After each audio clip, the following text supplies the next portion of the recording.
Understand, we are having a cultural renaissance right now, ladies and gentlemen. We are in the middle of a cultural renaissance for foundational Black Americans. The renaissance is taking the world by storm. A lot of people are getting shaken up by it. A lot of people are respecting it. It's shaking the table, but that's a great thing. We are having a cultural renaissance, a reawakening as foundational Black Americans, and we're gatekeeping our culture because it's more important than ever, ladies and gentlemen. Our lineage and pride and our dignity, it's being reclaimed. Well, Vlad TV is at it again, poking his nose into Black people's business. You know, he was on his podcast or his show with Oskino from my city, right, Philadelphia, and they was talking about a lot of different. They had talking about a lot of different topics, and then somehow it segued into the Africans and Black FBA Americans boycotting the African braiding shops and African stores effective immediately August 1st. They said that they was going to boycott for about a month, right? So Vlad TV, I believe that he has a Black wife. You know, he getting some of the chocolate cooch, right? He feels as though he can always voice his opinion on our culture. Part of that, most of that is our fault because we run over there to him, talk to him. He would never allow you to talk about his people. We remember what he did to that Black woman that was a professor over there in Princeton or Yale, whatever, when he said he was going to call his people to get her fired, right? And he got backlash from us. Y'all remember that, right? Because, listen, we allow this kind of stuff, right? But he called FBA racist, divisive. He said a whole bunch of stuff about FBA culture. Right, and Oskino was on there, but Oskino, like, I don't think that he knows enough about FBA, but he was saying that it's not racist, right? He's Black, so he understands. He was saying that sounds like a disgruntled girl that went and got some bad service, and she was upset. Vlad was trying to call it racist. This is just racism against Africans, right? But this is the same guy that's the N-word leader, right? He runs right over to our people and tries to make money off of certain forms of Black culture, right? He's made millions of dollars off of it, but he has absolutely no respect for it. Now, I can't play his content because remember, he make money off our content, but if you play his content, he'll get you a strike on the channel. So in the description box, when you guys is watching this video, go into the description box and you'll see what he did, the latest thing of what Vlad did. But Tariq Nasheed had got wind of this situation, and he ended up calling Tariq Nasheed because he was getting a whole bunch of flack for this foolishness, right? Let's listen to what Tariq Nasheed said when he got that phone call. Check this out. And one more thing, Flex, if I can, before I land my plane. Go ahead, brother. I don't know if you touched on that Vlad thing. I really want to hear your perspective on that. I've been off the platform for the last couple of days, so I don't know if you touched on that, but I just seen it earlier today. Don't know if you did or not. If you did, I'll look at some older videos. But if not, if you can later on in this tap in, that'd be great. Thank you, brother. Thank you, brother. Yeah, with the Vlad thing, yeah, this Vlad thing is kind of bubbling because Vlad did he was interviewing somebody, and then Vlad brought up foundational Black Americans, kind of saying it was racist, something to that effect. So I kind of heard it late last night after I did my main broadcast. And again, Vlad called me the other day, just kind of called me out the blue and with Willie on the phone, and Vlad was kind of explaining. I'm like, oh, what did you say, Vlad? He was like, well, I said some things, and then there's a lot of backlash because I said something, and then people don't. So I thought I'd call you. Okay, I'm like, man, what'd you say? You said some bullshit. So he was getting in front of it by calling me, and so I said, okay, look, well, let me see what's going on, and we'll figure something out. Let's see what you didn't say, what you doing. Lord. People are losing their minds out here. People are really losing their minds because we're delineating. People are really losing their minds because, see, that's a power move. I'm telling you, it's a major, but that's a power move to delineate. Foundational. Foundational. Yeah. They see what I'm saying? Yeah. And it's so, what is it about that such a difficult to remember collection of words that caused you to be comfortable to rest right there versus keep thinking it through and come with something else? Yeah, foundational Black American. I use that term because it's a term that can't be remixed. See, people can kind of remix other terms, like African American. That doesn't describe the people of the lineage here. We come from a specific lineage, descendants of slaves, descendants of freedmen. We are the foundation of America. So if you say a person is an African American, an immigrant from Nigeria who comes over here is an African American. Charlize Theron, who was from South Africa, she's an African American. So a lot of people can remix African American. People can remix Negro. People can remix colored. So a lot of these terms that were used to describe us, a lot of people can latch on to it, and that's been a problem. Foundational Black American is a term that cannot be remixed. You're only talking about one group. There's only one group of Black people who built this country from scratch, and that is us, the descendants of freedmen, foundational Black Americans. And I think that's the reason why a lot of people kind of have a problem with the term. They somehow accuse us of being divisive, but it's no, we're just looking at our lineage. Correct. We have a specific lineage that we're acknowledging, especially when we're discussing the need of getting reparations, because there's a big reparations movement right now. Oh, the next word on my list. Go ahead, keep talking. And when people see that we're making traction with this reparation thing, because we have the political class talking about it, it's on the table. They're openly acknowledging it. So for a long time, when we talk about reparations, the conversation got smacked down. Like, Exactly. shut up. And, you ain't got to get nothing. And everybody kind of laughed at us. Like the concept of a Black president. Right. Now that we got some traction, you got a lot of other people saying, well, damn, if they get reparations, hell, I'm kind of African American too. Can I qualify? And we're saying, hey, let's wait a minute. We're not going to have race-based reparations. We're going to have lineage-based reparations. A lot of these people really go tone deaf. They understand everything that we're saying, but they don't respect us. They don't want us to have a culture because they want to benefit from our culture. These are the people that say that we have no culture, we're racist, we're doing all these things because we're separating ourselves, right? So we look at like the key aspects of FBA concept, lineage-based identity. FBA focuses on ancestry and lineage as a defining characteristic, specifically tracing back to those enslaved in the U.S. Distinct interests. Advocates for FBA argue that this group has distinct social, economic, and political interests compared to other Black populations, including those who immigrated from Africa or the Caribbean, right? So this is us trying to separate ourselves where we have our own identity like every other group has, right? Understanding the term Native Black Americans, the term Native Black Americans can refer to two distinct groups.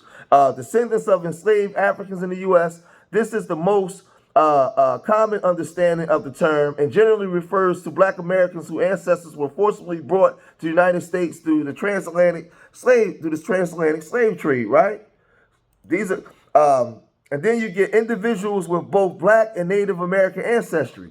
This refers to people who identifies as both Black, African or African American, and Native American indigenous peoples of the Americas. Black Native Americans, also referred to as Afro-Indigenous, represent the legacy of these two groups, and they're often intertwined. Historically, Black and Native communities have formed close relationships, including intermarriage and shared experiences, according to powwows.com. So these are conversations that need to be had because these people are coming here having the audacity saying that we have no culture.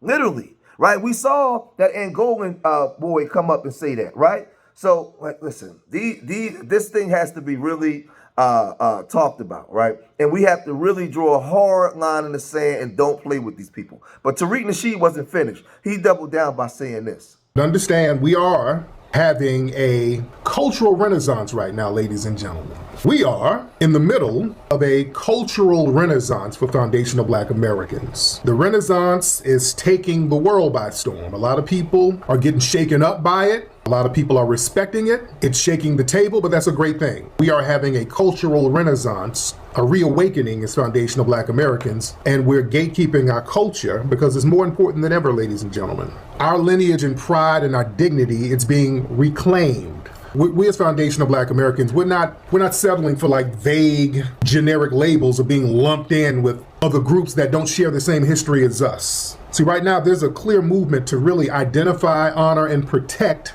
our distinct lineage. So we got a lineage based on survival, resistance, creativity, and contributions really to the core American culture itself. That cultural creation, it's turning to cultural resistance. So it's sparking more pride, more curiosity, and more clarity, most important. We're being very clear about what the business is. And it was very important for us to have ethnic clarity. Ethnic clarity was very, very important because everybody kept trying to label us. They kept trying to put us in these powerless categories: people of color, minorities, African American. These are powerless identities that everybody can come and leech off of. We got together and said, no, we are not no generic ass category. We are a distinct people with an ethnogenesis here on American soil. That clarity is very important. It got the reparations movement a lot of momentum because that forced people to draw clearer lines about who qualifies. We just let people come around and just say stuff and do stuff all willy-nilly. So now we're checking paperwork.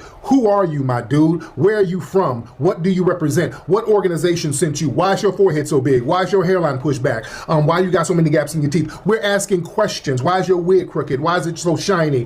Why are you over there with Candace Owens? We're asking questions. It's a part of the Renaissance. We're not letting people take some of our cultural iconic brands and tetherize them. There's a pushback against disrespect and erasure. So we're checking everybody. We've been checking the white supremacists. Now we're checking tethers, everybody. Everybody's gonna get checked.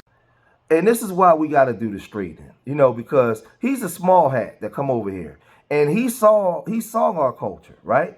But he just constantly disrespects our culture all the time. But I blame a lot of us FBAs because we run right over there to him. We run right over there to him because we got to get back. We got to get out of this psychological conditioning to believe that we can't work with our own people, man. We got to get out of that. We are capable. We come from a mighty great people, man. We have history of inventions that move. Talking about Mary Van Britten invented the first home alarm system. We talking about Dr. Gladys West part with the GPS system. Emmett Chappelle and his inventions. I go on and on and on. We come from Richard Spikes. Look what he invented. We come from a very serious type of people, man. And we don't even understand. Sister Valerie, 3D imaging. We don't know who we are. Mark Dean owns 3 patents, 3 original patents to IBM, and even invented the remote control. And a lot of y'all like to sit on your bus and just turn the TV. I could just go on and on who we are as a people, man. We don't even understand who we are. And we don't have to run over there to Vlad. We are the show. People run to us. We're the show. We're the show.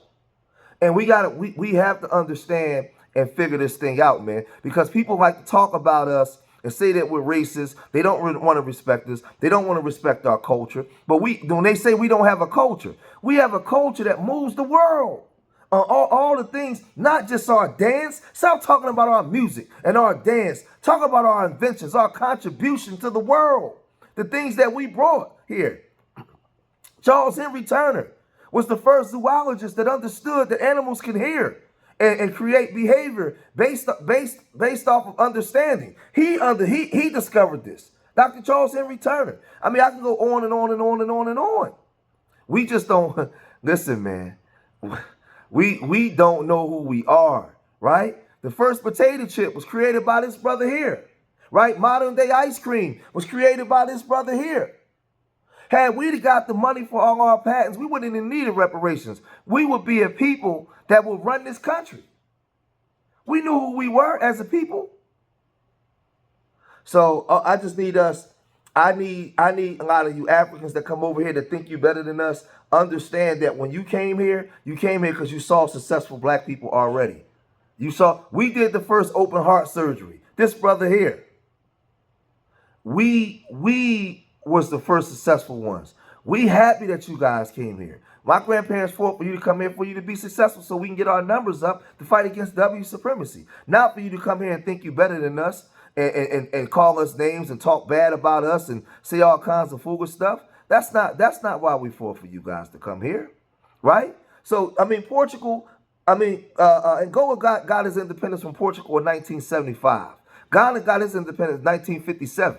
We know Nigeria was, the name was given to him by Flora Shaw, right? British colonialists.